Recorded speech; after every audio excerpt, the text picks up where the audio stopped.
राज्यपाल आरिफ मोहम्मद खान पहुंचे शाहजहाँपुर। केरल के महामहिम राज्यपाल आरिफ मोहम्मद खान आज शाहजहाँपुर में रहेंगे। महामहिम स्वामी राज्यपाल सुखदेवानंद विधि महाविद्यालय में होने वाले दीक्षांत समारोह में होंगे शामिल। महामंडलेश्वर स्वामी हरिहरानंद भी कार्यक्रम में रहेंगे उपस्थित।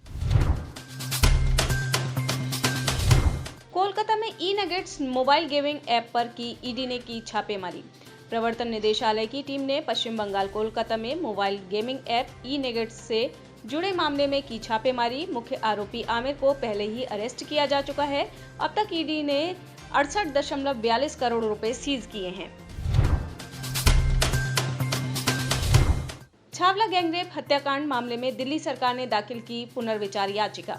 दिल्ली छावला गैंगरेप हत्याकांड मामले में दिल्ली सरकार द्वारा दाखिल पुनर्विचार याचिका पर सुप्रीम कोर्ट कल सुनवाई करेगा। 3 दोषियों को मामले में बरी किए जाने के फैसले को दी गई है चुनौती। कोर्ट ने इस मामले में 3 दोषियों को बरी किया था। सीजेआई की अध्यक्षता वाली पीठ कल मामले की सुनवाई करेगी।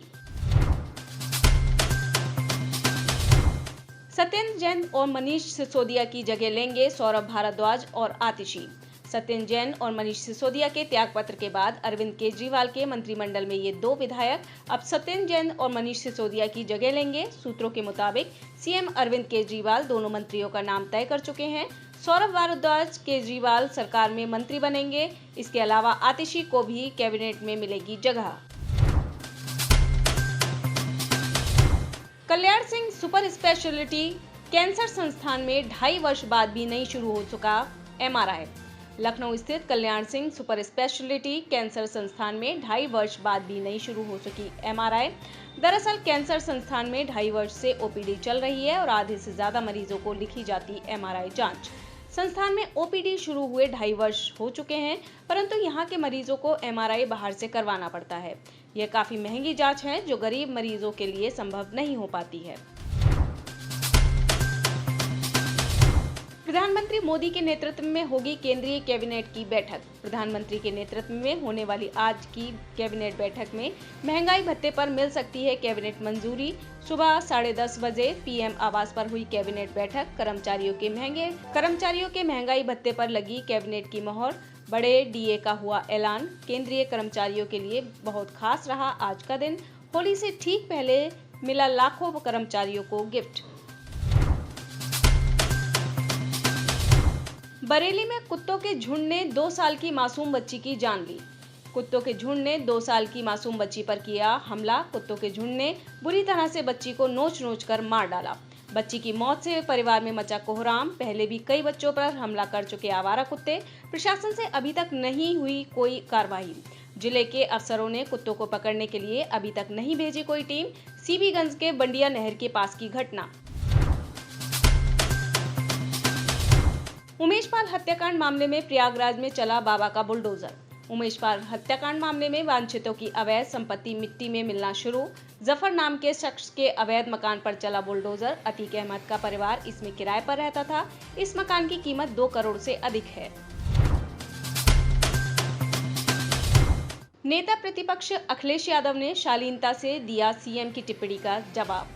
अखिलेश यादव ने कहा कि अगर आप परंपराओं पर चलना चाहते हैं तो आपको परंपरा मानना होगा।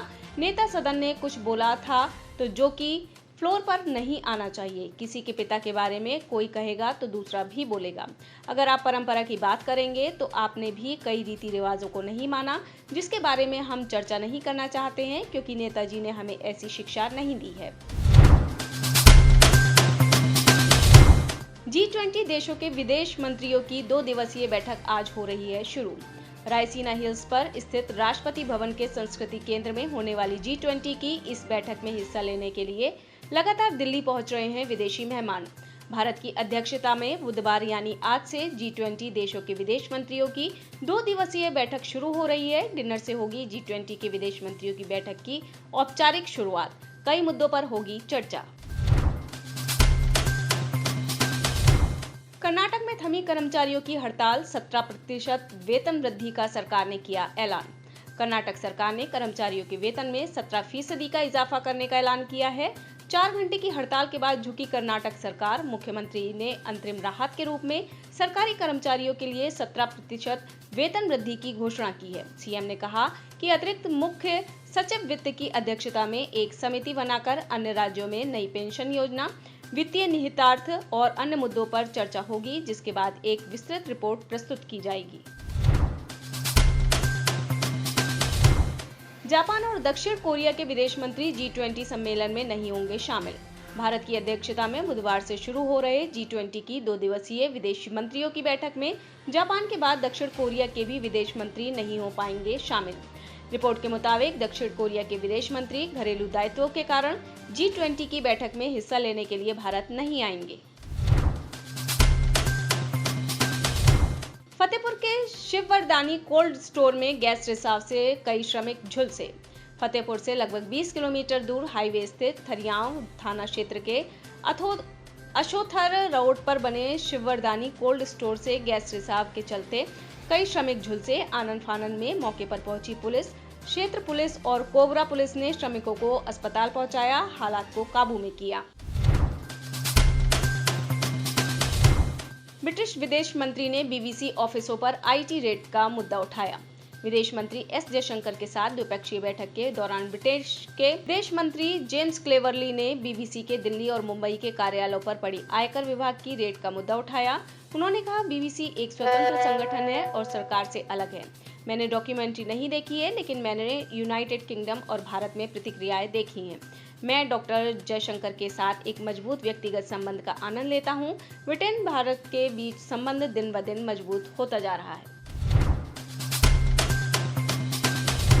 संगमा ने गुवाहाटी में असम के मुख्यमंत्री शर्मा से की मुलाकात। संगमा कल रात गुवाहाटी में उनके दोस्त शर्मा से मिलने पहुंचे। दरअसल सर्वे में मुख्यालय में त्रिशंकु विधानसभा बनने की रिपोर्ट के बाद संगमा की नेशनल पीपल्स पार्टी के विधानसभा चुनाव में सबसे बड़ी पार्टी बनाकर उभरने के अनुमान जताए जाने के बीच ये बैठक हुई है। यूएन की बैठक में शामिल हुआ कैलासा। यूएन की बैठक में कैलासा का पक्ष रख रही महिला ने खुद को विजयप्रिया नित्यानंद बताया है। उसने खुद को CESCR कमेटी बैठक में खुद को कैलासा की राजदूत बताया। महिला का वीडियो यूएन की वेबसाइट पर भी है।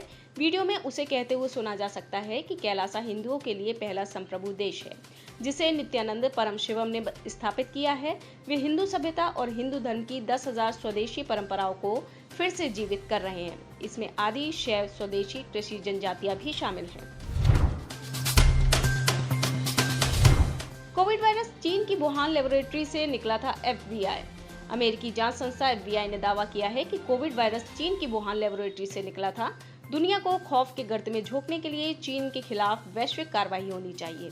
असंख्य लोग मारे गए, देश डूब गए, अर्थव्यवस्थाएं तबाह हो गई, दुनिया भर ने दहशत झेली, चीन पर प्रतिबंध लगे, मुकदमा चले। पाकिस्तान के पंजाब और खैबर पख्तूनख्वा में 90 दिनों में होगा चुनाव। पाकिस्तान के पंजाब और खैबर पख्तूनख्वा में चुनावों को लेकर लंबी चली खींचतान के बाद पाकिस्तान की शीर्ष अदालत ने दोनों प्रांतों में संविधान के मुताबिक 90 दिनों के भीतर चुनाव कराने का दिया आदेश। ग्रीस में हुआ बड़ा ट्रेन हादसा, 16 लोगों की मौत, 85 घायल। ग्रीस में बुधवार सुबह एक यात्री ट्रेन और मालगाड़ी के बीच टक्कर होने के कारण 16 लोगों की मौत, 85 लोग घायल हो गए। राहत और बचाव कार्य शुरू कर दिया गया है। मालगाड़ी से टक्कर के बाद यात्री ट्रेन डिरेल हो गई है और उसमें आग लग गई। सभी घायलों को लारीसा शहर के एक अस्पताल में भेजा गया है। इस अस्पताल के चिकित्सा अधिकारियों के मुताबिक 25 लोग गंभीर रूप से घायल हैं। दुनिया के कई देशों में ट्विटर हुआ डाउन, परेशान उपभोक्ताओं ने की शिकायत।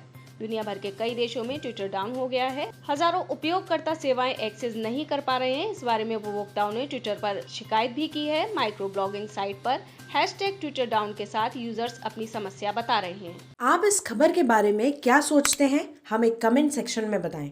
साथ ही ब्रह्मास्त्र न्यूज को सब्सक्राइब और शेयर भी जरूर करें।